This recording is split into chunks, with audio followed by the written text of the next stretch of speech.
සම්බුද්දස්ස නමෝ තස්ස භගවතු වරහතෝ සම්මා සම්බුද්දස්ස. හොඳයි, වේදල්ල සූත්‍රය තමයි අපි දැන් මේ කරගෙන ඉන්නේ.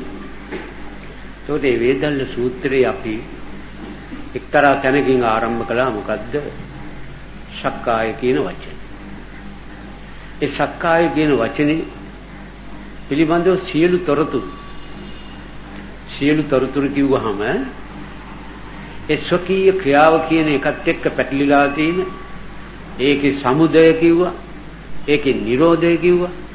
ඒකට ගිය පාර ඒකේ නිරෝධ ගාමිනී පටිපදා තමයි ගිය පාර කතා කරන්නේ.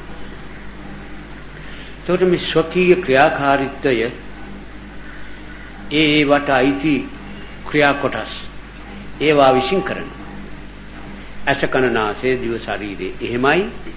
ඒ වගේම රූප කලාප ඇතුලේ තිබෙන නැත්තම් පරමාණු ඇතුලේ තිබෙන ඒ ශක්ති විශේෂයන් ඒ අවස්ථාවට ඒ ශක්තියට අයිති කෘත්‍ය කිරීමයි සක්කාය කියන්නේ. ඒතර ඒකේ විස්තර අපි හොඳටම ඉදිරිපත් කළා.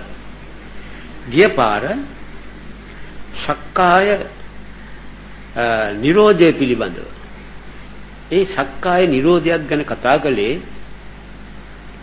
ඒ දැනට ඒ කොටස් වලට අයිති වෙලා තියෙන ක්‍රියා අයිතිය, ඒ ක්‍රියා ස්වરૂප ඒ තීන තාලින් ඒවා කරන්න ඕන කෙරෙනවා.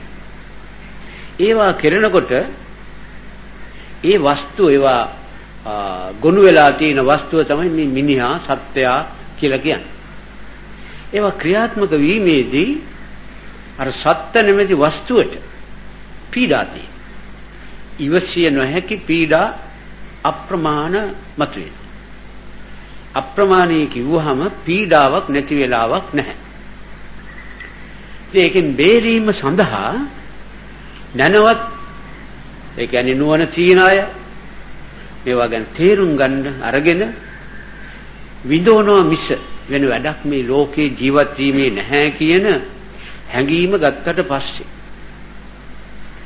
ඒ විඳවීමෙන් බේරෙන්න මගක් හොයනකොට ඒ සෙවිල්ල අස්සෙන් තමයි ඔය මාර්ගය මතුනේ ලෞතර සම්මා සම්බුදු පියාණන්ගේ උත්සාහය ප්‍රතිඵලයක් වශයෙන්. එතකොට ඒ ක්‍රියාවේදී ඒ தත්ත්වය නැත්තම් ඒ පරීක්ෂණයේදී ඉදිරිපත් කළා මේ සම්මා දිට්ඨිය ඕකෙන් බේරෙන්න එකම ක්‍රමයයි. දැන් ඒ අපේ කාම පහක් නැත්තම් කාන්දම් වර්ග පහක්, රූප ශබ්ද ගන්ධ රස ස්පර්ශ, ඒවා ඒ ක්‍රියාවන් කරනවා. ඒ ක්‍රියාවන් කරනකොට ඒ ක්‍රියාවේදී ඒ ශක්තිය වර්ධනය වීමේ අයිතිවාසිකමකුත් ඒක ලැබෙනවා. ඒ ක්‍රියාව කිරීමේදී ඒ හැම එකම ක්‍රියාවේ තියෙන එක්තරා නීතියක්, එක්තරා පදනමක්. මොකද්ද? බැඳෙනවා, ඇලෙනවා. ඒ ඇලීමේ ක්‍රියාවෙන් තමයි අර ශක්ති විශේෂයන් වර්ධනය වීමට උවමනා කරන ගැම්ම හම්බ වෙන්නේ. ගැම්ම කිව්වේ බලය. එතකොට දැන් අපි දැනට ලෝකයේ දැකලා තියෙන හැටි, පිළිඅරන් තියෙන හැටි නිසා ඒ ක්‍රමයට තමයි අපි අද වැඩ කරන්නේ. නමුත් ඒ ආකාරයෙන් ඒ විදිහට කරලා තමයි මෙතෙක් අපේ මේ දුක් ජීවිතය මේ විදිහට රඳවගෙන ඉන්නේ. එතකොට බුදුහාමුදුරුවෝ වදාරනවා ඔය ලෝකේ පිළිඅරන් තියෙන වැරදි ක්‍රමේ නිසායි ඔය දුක් නිෂ්පාදනය කරන ශක්තිය රංජී පවති.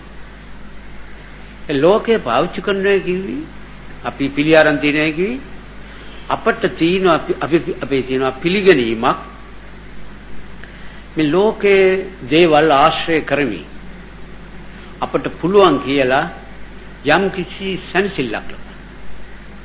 ඉතින් අපි අප්‍රමාණ කාල සීමාවක් ඕක කරගෙන ඇවිල්ලා තාම අදහස සාර්ථකුනේ නැහැ. ඒතකොට මේ අදහස සාර්ථක නොවීමට හේතු උනේ අර ලෝකයෙන් මේ දේ අපට හම් වෙයි කියලා විශ්වාසයේ උඩ ඒවා ඇසුරු කරන්ට යාමේදී හම්බු නොවන වෙලාවට වැඩි වැඩියෙන් අපේ සිතවිලි වේග වැඩි කරනවා. ඒ සිතවිලි වේග වැඩි කිරීම නිසා අර කාම ශක්තිය කියන කාන්දම රත් වීම වැඩි වෙන්න ඒක නිෂ්පාදනය. ඒක විද්‍යාත්මක තීරණයක්. ඒක කාටක බොරුයි කියන්නේ මොකුත් බෑ. ඒකයි බුදුහාමුදුරුව අතක්කවචර කිව්වේ. ඕක අස්සට තර්ක රින්ගන්නේ නැහැ කියනකොට පිළිගන්න වෙයි. නොතේරෙනවා නම් ඒක වෙන ප්‍රශ්නයක්. කියනකොට පිළිගන්න වෙනවා. ඒතර දැන් අපි දන්නවා නැති දෙයක් හොයන්න වෙරක් දාන බව.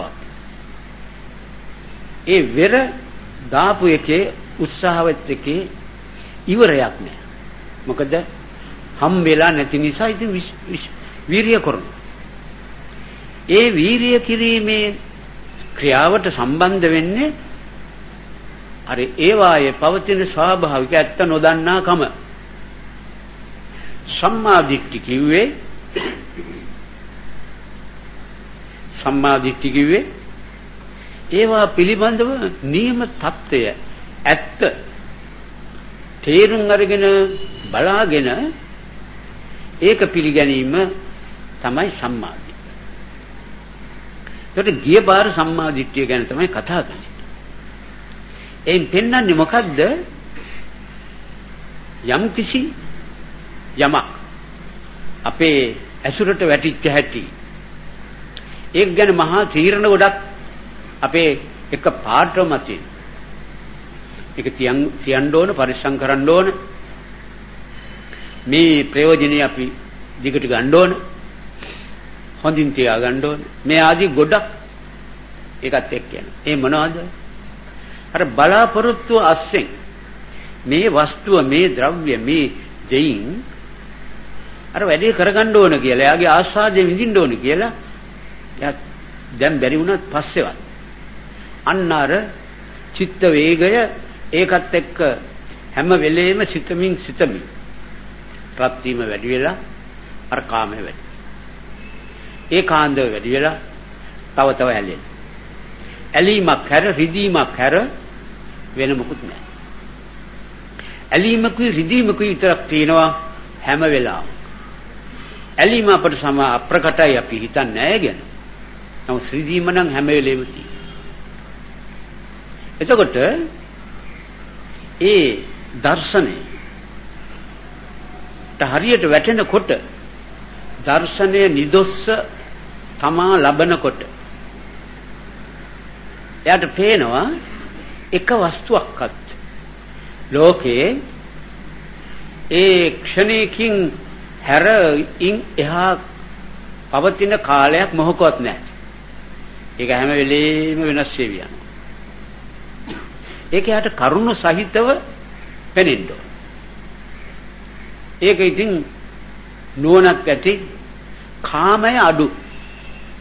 තෙන්නේ ඒක කාමයේ අඩුයි කිව්වහම සංසාරේදී ටික හරි ඒවා තලාගෙන ආපු අයට ඒවා ඒ ගැන හිතීමට පහසුකම් ලෙහෙසිකම් ඇති වෙනවා. ඒක ආයත එක විදිහට මේක තේරෙන්නේ ඕකයි. ඒ වැටහීම ආවට පස්සේ දැන් මේ වස්තුව මේ තීන මේ ගන්න අවස්ථාවේ තීන தත්ත්වය උතනින් ඉවරයි. ඊට පස්සේ වෙනස් වූ තත්ත්වයක් ඒකේ තියෙන්නේ. ඒක ඒ වෙලාවට ඕන වෙලාවට ඒ වෙලාවට හිතන විදිහටයි කරෙන්න ඕන. නැතු දිගටම ඕක හිතින් නෑ කියලා පුජ්‍යලයක් ගැන වස්තුවක් ගැන ද්‍රව්‍යයක් ගැන මොකක් හරි ගැන ඔය නිගමනයේ වැස්සොත් වෙන්නේ මොකද්ද? අර දිගින් දිගට ඒ ගැන හිතීම නවතිනවා. ඒතකොට හිතීම නවතීම නිසා රත් වීම නවතිනවා. රත් වීම නැවතීම නිසා අර කාන්දම් නිෂ්පාදනය නැති. ඔන්න ඕක කර ගැනීමට ඔය කියන සම්‍යක් දැනීම කියන්නේ නිවැරදි තේරුම් වැටහීම ඔහු තුල නිෂ්පාදනය වෙන්න ඕන, සකස් වෙන්න ඕන, හැදෙන්න ඕන. එතකොට ඒකටම සම්බන්ධ ප්‍රශ්නයක් ඔක්කොම එකට මේ විශාක කියන උපාසකුන් නැහැ ධම්මදින්න මෙහෙණින් වහන්සේගෙන් අහනවා. ඕක ඔක්කොම සම්පින්දණය කරන ප්‍රශ්නයක්. එතකොට සක්කාය ඉඳලා සක්කාය සමුදය, සක්කාය නිරෝධය, සක්කාය නිරෝධ ගාමිනී පටිපදාව මේ ඔක්කොම ওই හතරක ඒකාබද්ධ සම්බන්ධය පවතින එක ප්‍රශ්නයක් අහනවා. ඒ මොකද්ද? අපි කතා කරනවා පංචස්කන්ධයක් ගැන බෞද්ධයෝ. වෙන අය කතා කරන්නේ නැහැ පංචස්කන්ධයක් ගැන. බෞද්ධ දර්ශනයේ විතරයි පංචස්කන්ධය ගැනදීලා තියෙන්නේ. ඒ පංචස්කන්ධය පංච උපාදානස්කන්ධය. පංචස්කන්ධය පංච උපාදානස්කන්ධය. මේ දෙකක්ද නැත්තම් එකක්ද? මේකේ වෙනසක් තියෙනවද කියලා තමයි ප්‍රශ්නේ ඉදිරිපත් කළේ. පංචස්කන්ධ පංච උපාදානස්කන්ධ. එතකොට මේ පංචස්කන්ධ කියන කතාවේ තියෙනවා අපි විසින් සිතාගත යුතු කොටස් ටික. ඒක තේරුම් ගන්න තුරු අපට බෑ මේ කියමනේ මේ ප්‍රශ්නෙත් එක්ක ක්‍රියා කරන්න හම්බෙන්නේ බෑ. පංචස්කන්ධය කියන්නේ පංච උපාදානස්කන්ධය කියන්නේ අර කිව්ව රසායනික ශක්තිය ඇතුළත් පරමාණු බලය ඒ අපේ ඉන්ද්‍රියන් තුල තියෙනවා. ඒවා එක්ක ක්‍රියා කරන යම්කිසි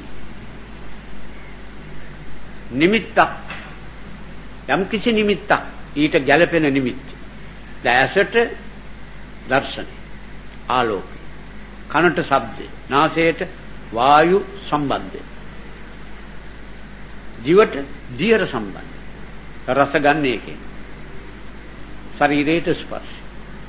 එතකොට මේවා ඒ දේවල් එක්ක ඒ ඉන්ද්‍රියන් සම්බන්ධ වෙනකොට ඒ අනුසාරයෙන් ඒක දැනගන්නා මේ දර්ශනයයි මේ ශබ්දයයි කියලා දැනගන්න සිතක් පහළ වෙන්න ඕන දැනගන්න. නැත්නම් හැප්පුණාට ඒවා ස්පර්ශ වුණාට දැනෙන්නේ නැහැ. ඇහෙන් නෙමෙයි ඒක දැනගන්නේ, ඇහැ උදව් කරගෙන පහළ වෙන හිතෙන්. එතකොට අපි කිව්වා කලින් ඒ කාම ශක්තිය, කාන්දම් ශක්තිය අපේ කොටස් පහේම කාම වර්ග පහක් ඒ අසකනාසේ ජීව ශරීරයේ කියන කොටස් පහේ වෙන් වශයෙන් කාම වර්ග පහක් තියෙන බව.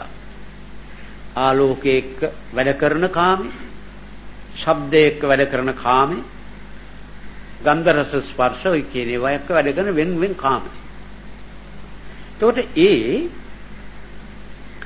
ගුණ වෙලා තියෙන රූප කලාප නැත්තම් අනිත් වචනින් කියන මේ පරමාණු ඒවායේ තියෙන ඒවා ඒ කොටස් වල ක්‍රියාත්මක වෙමින් තියෙන අතර ඒවත් එක්ක යම් කිසි දෙයක් සම්බන්ධ වීම, ඊට නිසි නිමිත්ත සම්බන්ධ වීම, ඇස එක්ක රූපේ සම්බන්ධ ආලෝකය වීමේදී ඔය පංචස්කන්ධ කියන ක්‍රියාව තමයි මේ පැවැත්ම රැඳවීමට උවමනා කරන මූලික ක්‍රියාව කරන්නේ.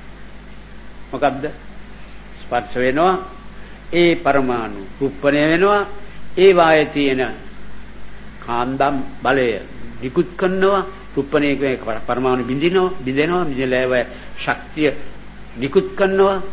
ඒ නිකුත් කරපුවාම ඒ ශක්තියේ ඇතුළත පවතින කාන්දම් බලයට අනුව හදවතේම වර්ගයේ තියෙන කාන්දම් ක්‍රියාත්මක වෙලා ඒව පුපුරපුවාම තමයි සිතක් පහළ වුණා කියලා කියන්නේ. ඒ වායේ රස්නේ නිකුත් වීම.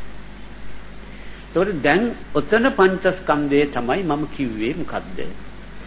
අර ස්පර්ශලා පරමාණු රූපණය වීම රූපස්කන්ධය කියලා කියනවා. රූප උපාදාන ස්කන්ධය කියනවා. ඒකේ වැතින තේජස් එතෙන්දි නිකුත් වීම ඒකට කියනවා වේදනා උපාදාන ස්කන්ධය. ඒ ප්‍රත්‍යීන් වල පවතින අංශක ප්‍රමාණ ඔක්කොම ගොනු වෙච්චාම එකට කියන සංඥාව අංශකේ ප්‍රමාණය උෂ්ණත්වයේ ප්‍රමාණය දැනගන්නකොට ඒ උෂ්ණත්වය පදනම් කරගෙන ගැබ්බෙන සකස් වෙන කාන්දම තමයි සංකාර උපාදාන. ඒකෙන් තමයි හදවතේ ඒ කාන්දම් සම්බන්ධතාවයෙන් අර හදවතේ තියෙන දේවල් පුපුරන්නේ.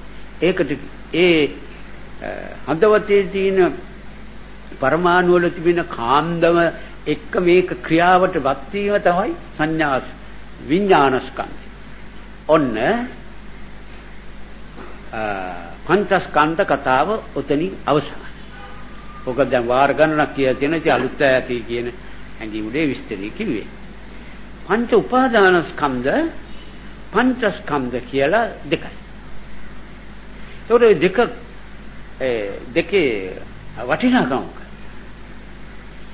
දැන් මේ අපේ ජීවිතේ වැඩ කරන්නේ පංච උපාදානස්කන්ධ. ඇයි ඒකට උපාදානස්කන්ධ? දැන් අපේ ඇහි තියෙන පරමාණු වල තියෙන කාන්දම. කනේ තියෙන ඒ වර්ගයේ පරමාණු වල කාන්දම. හැම ඒ පස් ආකාරයේම ඒ කොටස් වල තියෙන පරමාණු වල කාන්දම තියෙනවා. කාන්දම යම් තැනකද තියෙන්නේ. ඒක තමයි බෞද්ධ දර්ශනය උගන්වන්නේ කාමය කියලා. කාමය යම් තැනකද තියෙන්නේ. එතන බැඳීම තියෙනවා. එතන බැඳීම තියෙනවා. බැඳීම කියන්නේ තවත් එකක් එක්ක සම්බන්ධ වෙන ශක්තිය. දැන් මේ අපිට ඔක්කොම හැම පැත්තෙම වදය දෙන්නේ කරදරේ දෙන්නේ ඔය බැඳෙන ශක්තියයි. අපි බැඳෙනව නෙවෙයි. අපි කියන්නේ ওই පහට. වෙන මොකුත් නෑ අපි කියන්නේ එකක්. ඒකට ඒ ශක්තිය බැඳෙනවා. ඒ බැඳෙන බව මේ වස්තුවට දැනෙනවා. අපි නෙවෙයි. වස්තුවට දැනෙන. දැනෙන ශක්තිය තමයි කාර කිව්ව අපි විඥානය කියලා. ඒතර දැන් ඔතන අපි කෙනෙක් අයිතියක් මොකුත් කතාවක් නෑ. තන තියෙන්නේ ශක්ති ක්‍රියාකාරීත්වයක බලපෑමකට අහු වෙච්ච වස්තුවක්. 아무도 වස්තුවක් නෙවෙයි ඒ වෑයම හැදිච්ච වස්තුවක්. ඒකට අපිට ඇයි අපේ නෙමෙයි ඕක ඕන එකක් පියන් කියලා ඉන්න බැරි. ඒ කතාව කියන්න බැරි. ඒ ඕන එකක් වයන් කියන්න ඉඩ දෙන්නේ නැහැ අර බැඳීම. ඕන එකක් කියන් කියලා කටින් කියයි. නමුත් බැඳීම එහෙම කරන්නේ. ඒ බැඳීම තියෙනකම්. ඔන්න ඔකටයි අර ඉෂාක පස්පුන්න හැවේ පංච උපාදානස්කන්ධේ ගැන කිව්වේ ඕක. ඇයි ඕක උපාදානයි කියලා කිව්වේ? හැම පැත්තෙම අල්ලන. අල්ලන එකේ තවත් එකක් එක්ක සම්බන්ධ වෙනවා. දැන් අපි දුක් විඳින ගැන පැත්ත ගැන ගත්තොත් හැම වෙලේම අපි දුක් විඳින්නේ සම්බන්ධකමක ප්‍රතිඵලයක් වශයෙන්. බාහිර දෙයට අපි සම්බන්ධයි. හිතන හැම දෙයකම සම්බන්ධයි. දැන් අපි අසුචි ගොඩක් ගැන කිව්වොත් දැන් කිසි කෙනෙකුට දැන් කිසි කෙනෙක් අසුචි ගැන සම්බන්ධ වෙන්නේ නැහැ නේ. අපි කොත් දැන් ඔන්න ඔතන අසුචි ගොඩක් තියෙනවායි කියලා. ඒවල මෙයා සම්බන්ධයි ඒකේ. මොකද කොච්චර මේ කතාවට කන් දුන්නොත් කවුරුත් නැහැනේ මේක අරන් දැන්නේ. මෙතන තියන්න හොඳ නැහැනේ. කවුරු මෙතන කැටකලා හදන්නේ නැහැනේ. ඔක්කොම මොකද්ද බැඳිලි? ඒ අසුචි ගොඩ එක්ක එයාගේ බැඳිලි. අර විවරණය. අසුචි පිළිබඳ විවරණයකෝ යේ ගෙනියන්නේ. නමුත් අර බැඳිච්ච නිසායි ඒක ඊටාම නරක දෙයක්වත් අපේ හිතට වැටිච්ච හැටි ඇලෙමින් හෝ ගැටෙමින් බැඳිලා ඇති. හැම එකක් එක්ක. දැන් කවුරු හරි මෙතෙන් දැවිලා ආඩි වුණොත් දැන් මේ කාටත් ඕන කරනවා මේ කාගෙනත් දැනගන්න. ඉතින් වෙලාවක් නැති යන්නේ නිකයි. නැත්තම් හැම එක්කෙනාම දැනගන්න අවශ්‍යතාවය තියෙනවා. තමයි කොහින්දලා දෙන්නේ. මොකද කරන්නේ? ඔක්කොම ඒ කවුද එයාද ඒ කරන්නේ? නැහැ. රූප, ශබ්ද, ගන්ධ, රස, ස්පර්ශ විවරණයක් පරීක්ෂණයක් ඒ පවත්තා. ඒ අරවා ඉස්සරහට එනවා. ඒ වස්තුව දකින්නකොට සම්බන්ධ වෙනකොට ඒවා ඉස්සරහට එනවා.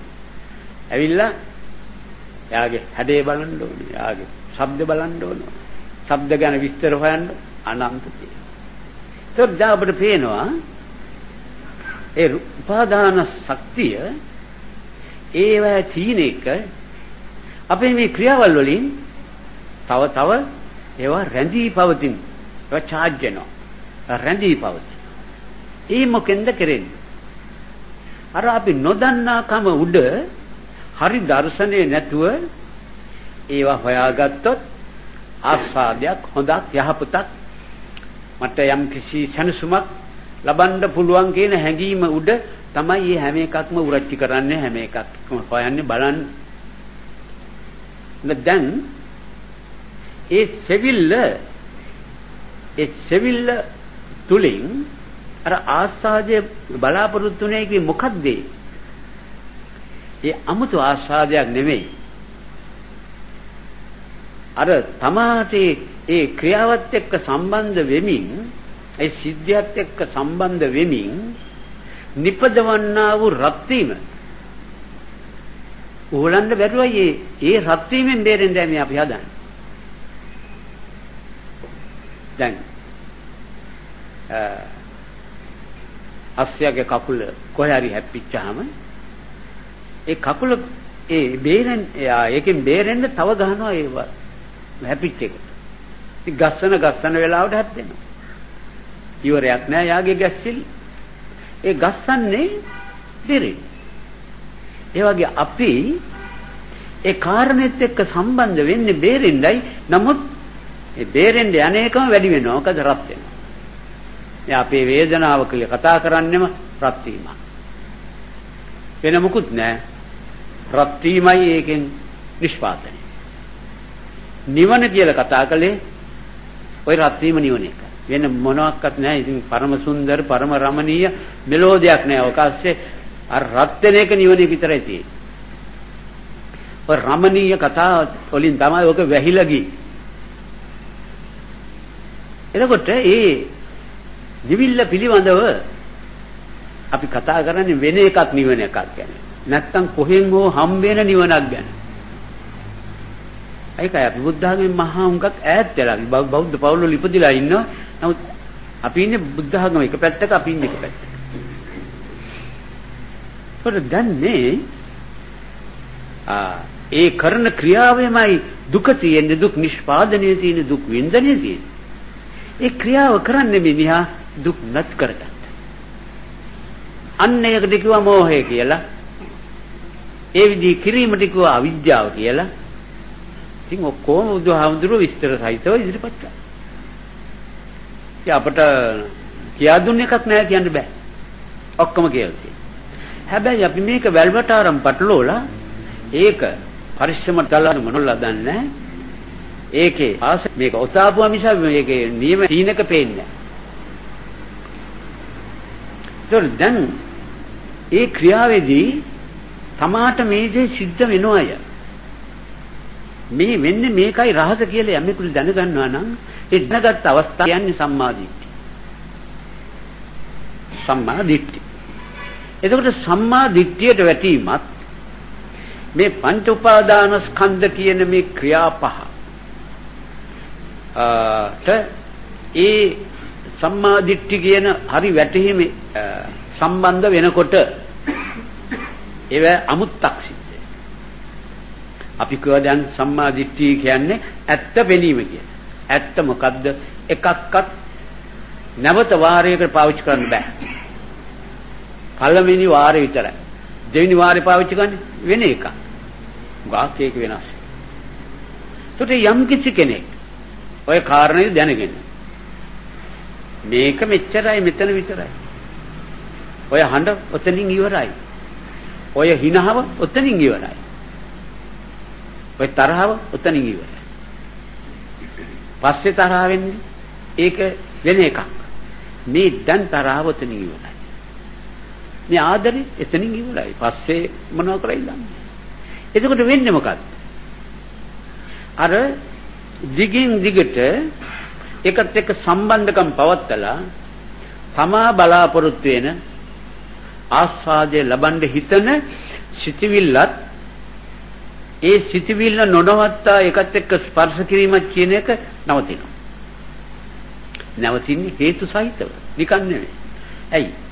දැන් මේ කෙනා hina වෙනවා. ඔය hina ඔතනින් ඉවරයි. ඔයාට බෑ දිගටම hina වෙවි. සමහරවිට පුපුර හැලෙන්න පුළුවන්.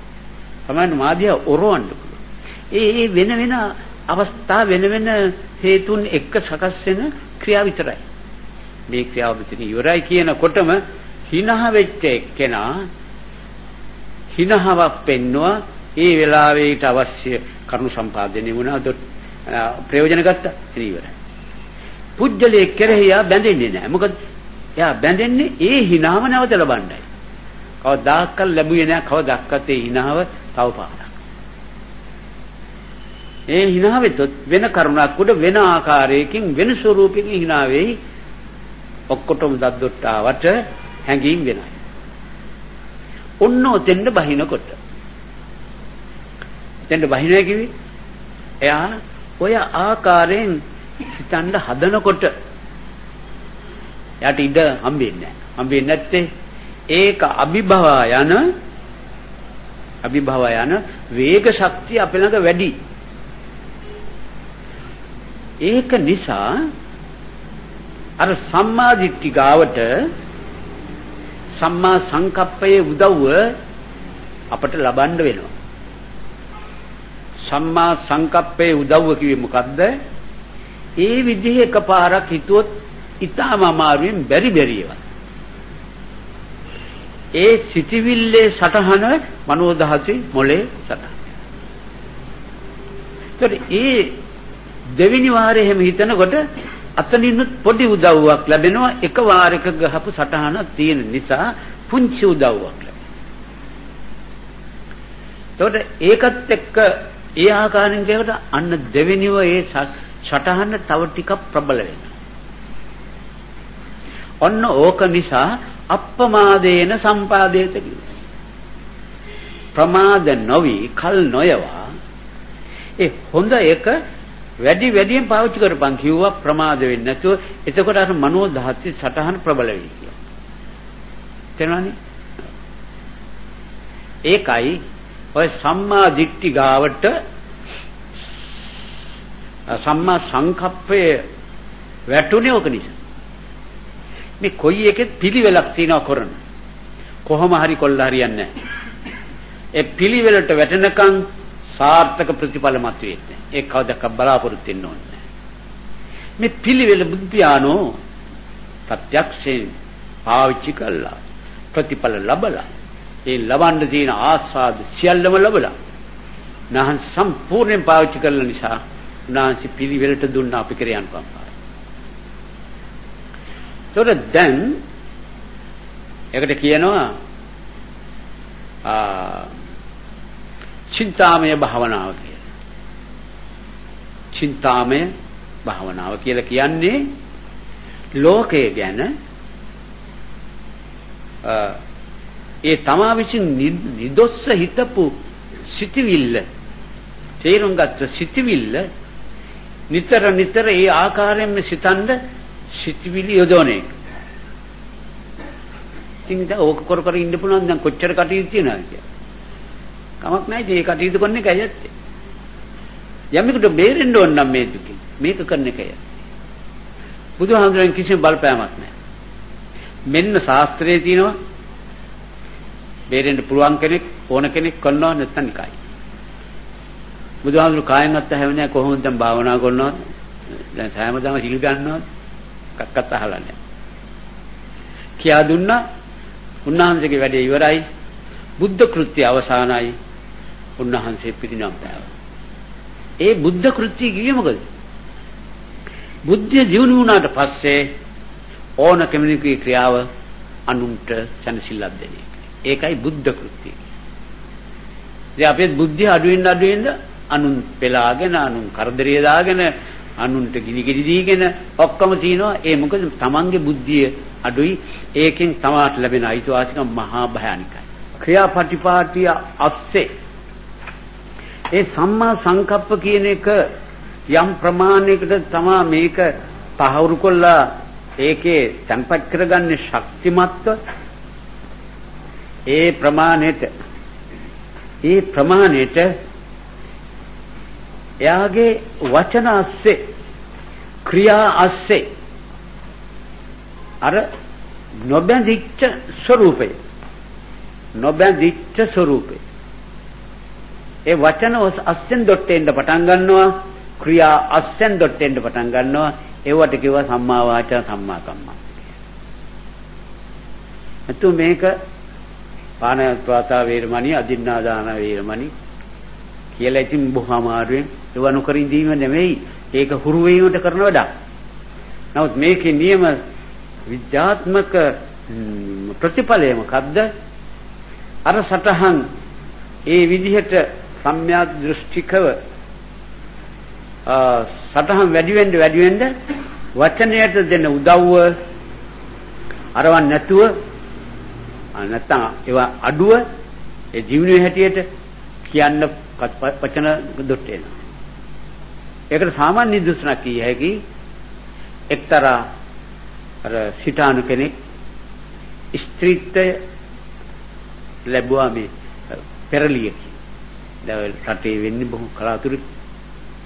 එයා ඉස්සෙල්ලා සිතානන් කෙනෙක් ඊළඟට එයා යම් කිසි වැරදි අදහසක් හිතට පාළ වෙලා එයාට ස්ත්‍රීත්වය හම්බුණා. ඊට පස්සේ ඒක මේ කලේ ප්‍රතිකර්මයක් කරගෙන ඊට පස්සේ ආයි පුරුෂත්වය හම්බෙලා එයා මහානව. එයාට හිටියා එයා දා කරපු දරුවොත් හිටියා ප්‍රසූත කරපු දරුවොත් හිටියා. එයා ස්ත්‍රීත්වය ලැබුණේ. ඒ අවස්ථා දෙකේදී එයා විවාහයටපත් වෙලා තියෙනවා. ඒකට පැවිදි වුණා. ආයි පුරුෂත්වය ලබාගෙන. එකම ආත්මේ. මන කෝෂේ සිතානුද කියන කෙනා. එතකොට එයා භාවනා කළා එයාගේ අර කිව් සම්‍යක් දෘෂ්ටික සටහන් වැඩි. ඒක සම්පූර්ණ පිරිසිදු වෙනවා. එතකොට නිතර කවුරුත් අහනවා කොහොමද අර දා කරපු දරුවන්ටද පීක් වශයෙන් ඉන්න කාලේ ඇතිවෙච්ච දරුවන්ටද මවෙක් වශයෙන් ඉන්න කාලේ ඇතිවෙච්ච දරුවන්ටද වඩා හිත ඇදෙන්නේ. අර මවෙක් වශයෙන් ඉන්න කාලේ ප්‍රසූත කරපු දරුවන්ට වැඩි හිත වැඩ කරනවා මතක් වෙනවා කියලා කිව්වා. නමුත් අර සුද්ධ වුණාට පස්සේ ඒ කියන්නේ අරහත් බවටපත් වුණා. හාමුදුරුවෝ දන්නේ ඒ බව. ඇවිල්ලා හැවකට එහෙම දෙයක් නැහැ. එහෙම මුකුත් නැහැ. ඉතින් ඒ අයව මතක් වෙන්නේ නැහැ මට.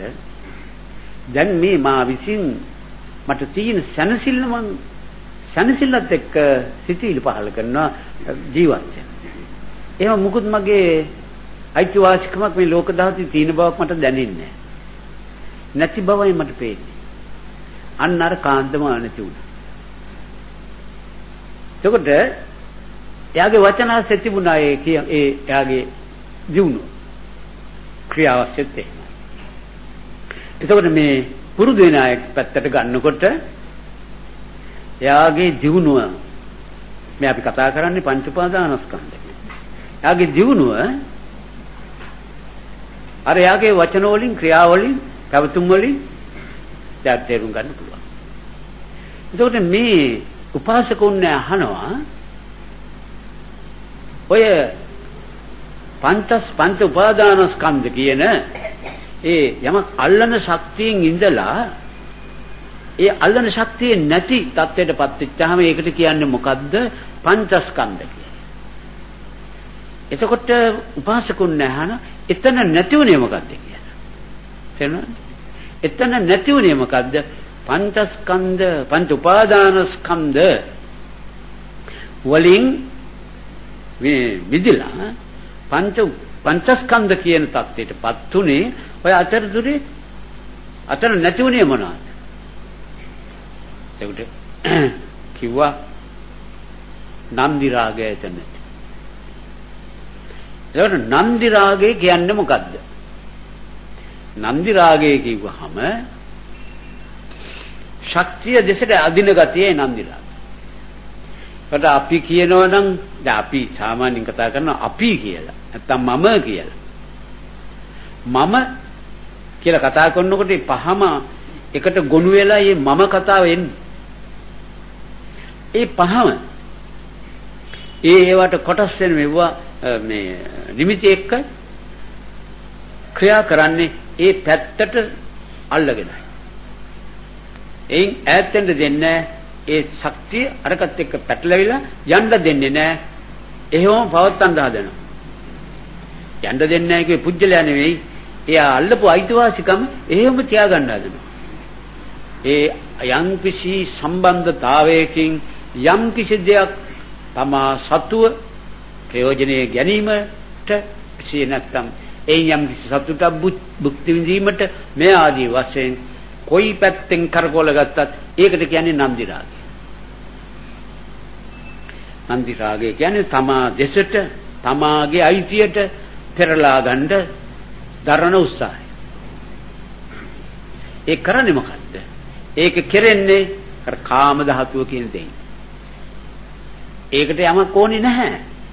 ඒ කාම ධාතුවට මොකුත් ඕනේ නැහැ. ඒක ශක්තියක්. නමුත් ඒ ශක්තිය වැඩ කරන හැටි ඔය කියන්නේ. ඒ ශක්තිය වැඩ කරනකොට ඒ ශක්තිය වලින් හැදිච්ච වස්තුව ඔක්කොම ඒ කරන ක්‍රියාවල් වලට අනුව වින්දනයක් ඒ වස්තුවට තියෙනවා. දැන් අපි කියමු කුල්ලකින් වී පොළනවා. එතකොට ඒ කුල්ලේ වී පොතුයි කුඩුයි 10යි අර පොළොන පුජ්‍යලයාගේ අතේ දාඩියයි මේ ඔක්කොම කුල්ලේ රැඳෙනවා. කුල්ල ස්පර්ශ කරනවා. ඉතින් කුල්ලට හිතක් පපුවක් හැඟීමක් නැති නිසා ඒක එහෙවම කරනවා. අපිටත් දැනීමක් තියෙන නිසා කුල්ලට ඒ දැනීම නැහැ. අපට දැනීමේ ශක්තිය තියෙන නිසා අර පහ වැඩ කරන තරමට මේ වස්තුවට දැනෙනවා. ඉතින් ඒක අපි දැනෙනවා මට දැනෙනවා කියේ මොකද? ඒ මමයි කියයි අල්ලන් ඉන්න නිසා. ඒ අල්ලන්න නැතු ඉන්න බෑ. කාන්දමයි අල්ලන්නේ. කාමයයි අල්ලන්නේ. ඒක නිසා අපිට ඉන්න බෑ. එහෙම එකම ක්‍රමය මොකද්ද? අර කාන්දම අඩු කරන එක. ඒක කරන දේ අඩු කරනවා. එතකොට ඒ කියන බැඳීම අල්ලමේ ක්‍රියාත්මක කරු හේතුව අර කාමය අයින් කරන්න මේ බැඳීම නවතින්නේ නැහැ.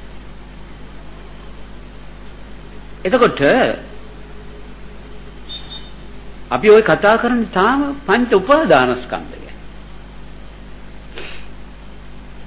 ඒ ක්‍රියාව ක්‍රමයෙන් අඩු වෙනකොට ඇස කන නාසය දිව ශරීරය කියන එකේ රූපකාම, ශබ්දකාම, ගන්ධකාම, රසකාම, පොට්ටබ්බකාම කියලා පහක් කාම වර්ග, කාන්දම වර්ග අපේ එක්කාසයලා මේක හැදිලා තියෙනවා.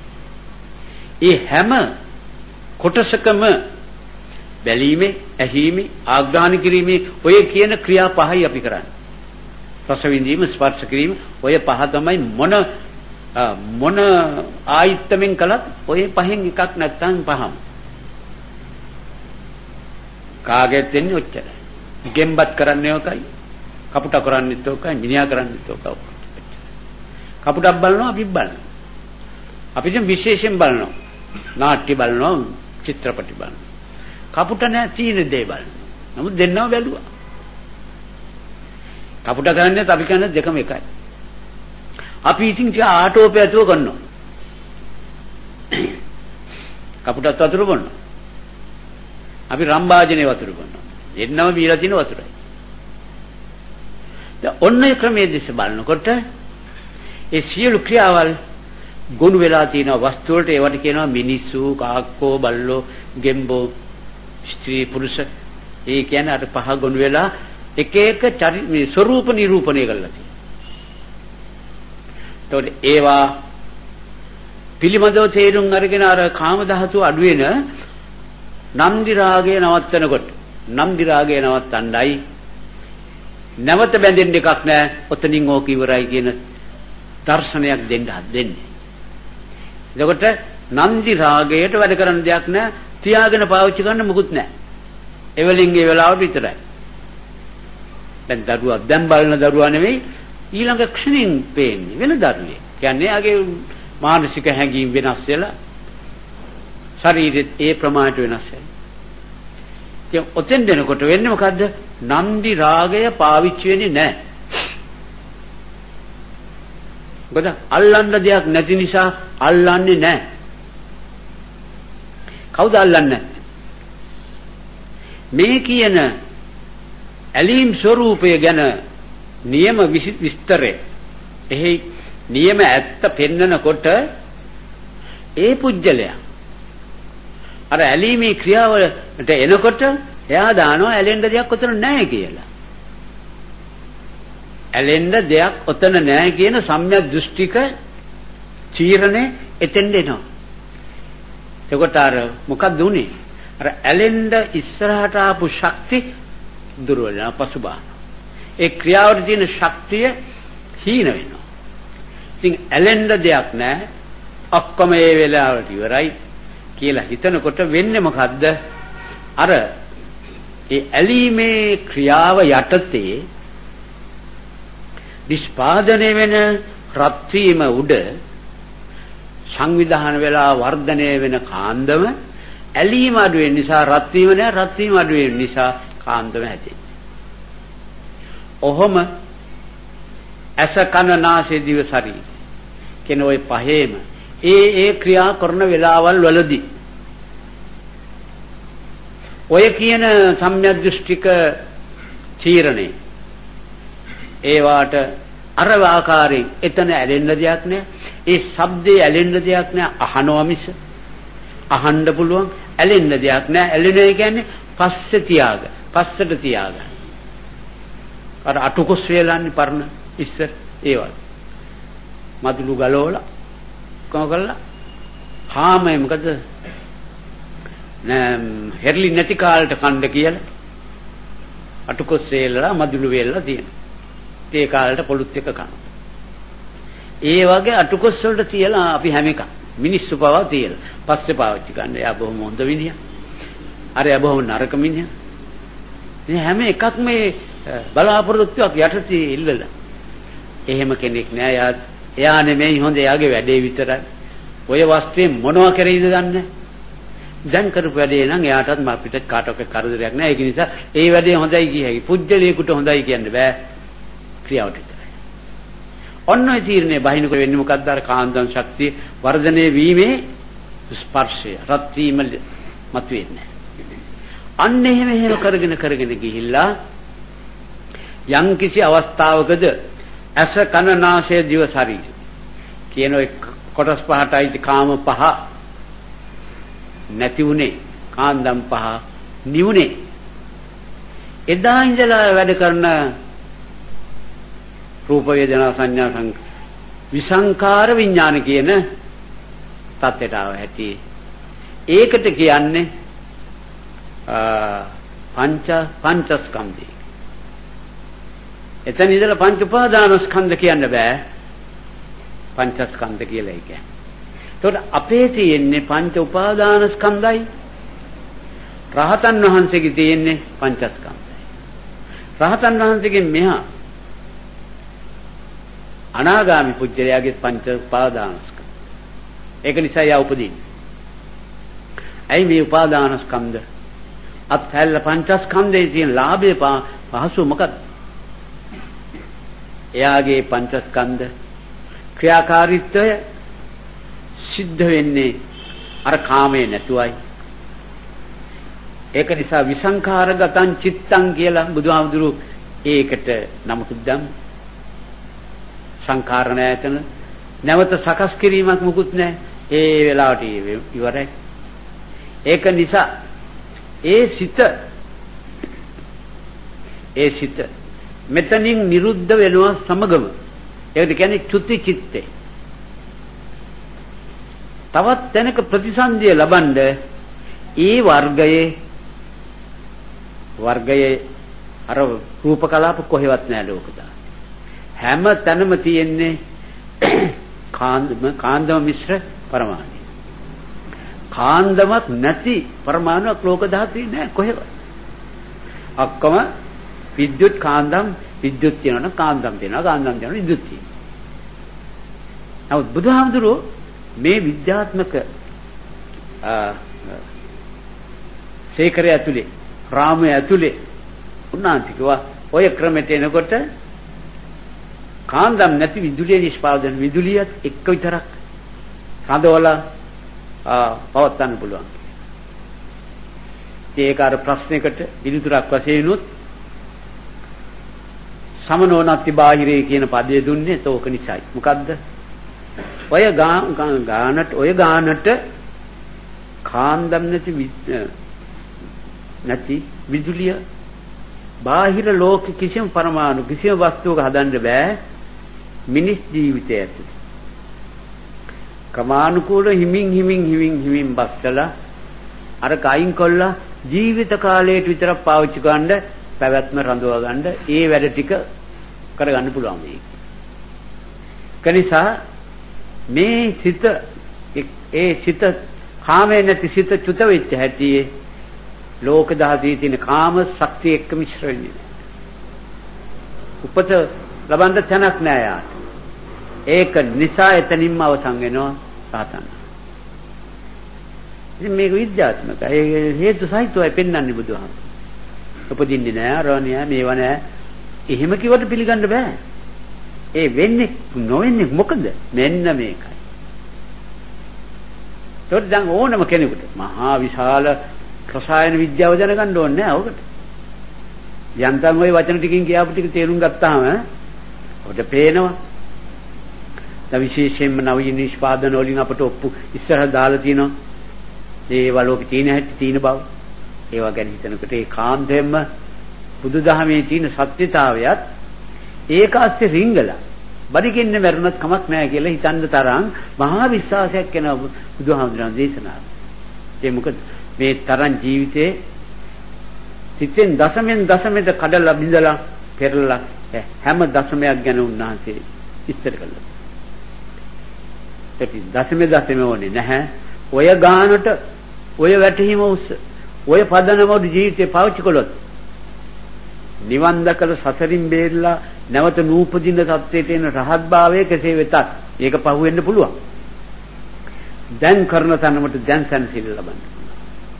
අද විඳින දුක් හැම එකක්ම සම්බන්ධතාවය.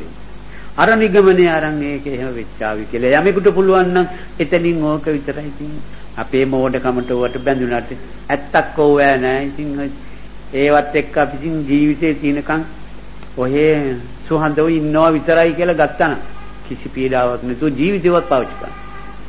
ඒකට කියන්නේ ලෞකික සැපේ කියලා. අරකට කියන්නේ ලෝකෝත්තර සැපේ. ඉස්සෙල්ලා ලෞකික සැපේ විඳපු කෙනෙකුටයි ලෝකෝත්තර සැපේ කියන්නේ. සමහර ලෞකික සැපේ කියන්නේ මේ මොට්ට පැත්තක් අල්ලගෙන ඒ කියන්නේ. ඒක ලෞකික දැන් ලෞකික වාද ඒවුවා. ඈ ලෞකික සැපේ කියන්නේ මේවා తాවකාලික වශයෙන් යම් පොඩ්ඩ සැප විඳින්න තැනට හිත සංසුන්ව තබන්න යමෙක් මේවා පුරුදු කළා නම් ඒකට කියන්නේ ලෞකික සැප. ඒක ඉතින් සමාධි ධ්‍යාන ඒ ඔක්කොම ලෞකික සැප. ඒ ලෞකික සැප බුද්ධ විඳින පුජ්‍යලයා ඒකෙන්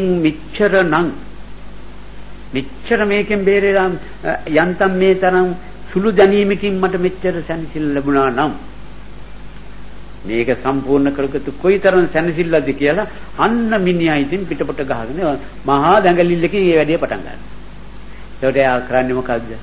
සියලු දුක් දීමුද තියෙන සියලු කෙලෙසුන් නැසලා අමා මහ නිවන් අවබෝධ. ඉතින් ඊළඟට දැන් ඕන ප්‍රශ්නයක් අහන්න පුළුවන්. ඉන්නවනම් ප්‍රශ්න තියෙනවනේ. ඔව්.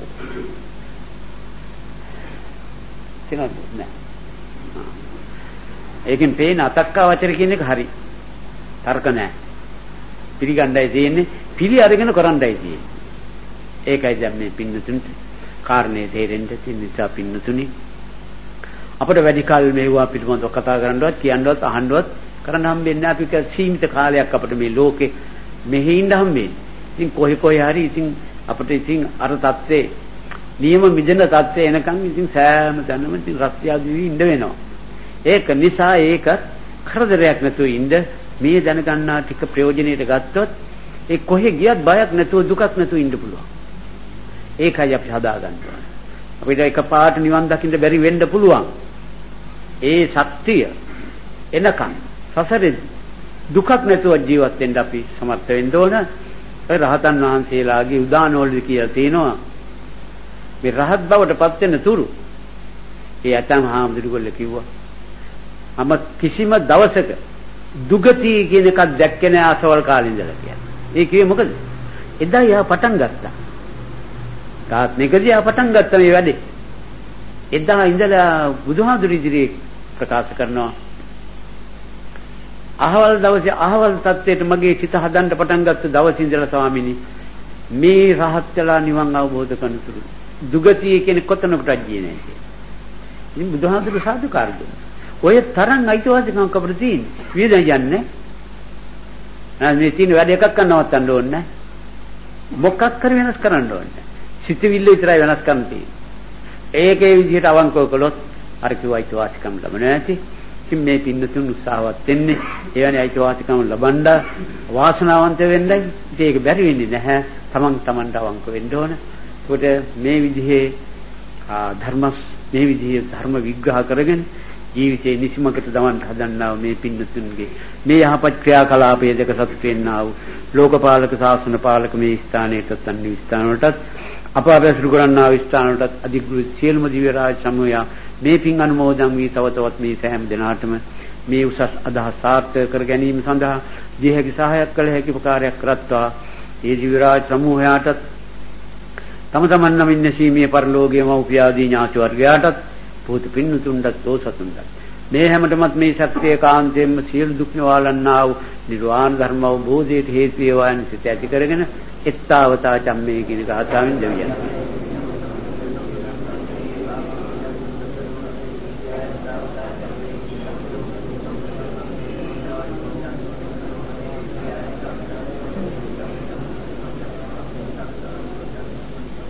ආකාශට්ටාජ බුම්මා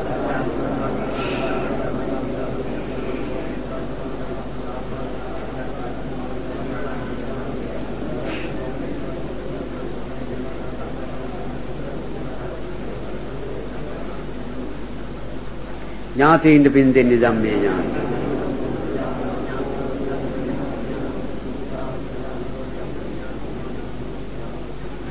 සමතම නිවන් සුව ලැබේවා කියලා ප්‍රාර්ථනා කරගන්න. අභිවාදන සීලිස්ස නිච්ඡම් වද්ධාපචායනෝ චත්තාරෝ ධම්මා වඩ්ඩන්ති ආයුවන්නෝ සුඛම් බලං ආයුරාෝග්‍ය සම්පatti සග්ග සම්පatti මේවච අතෝ නිබ්බාන සම්පatti මිනාතේ සමිජ්ජතු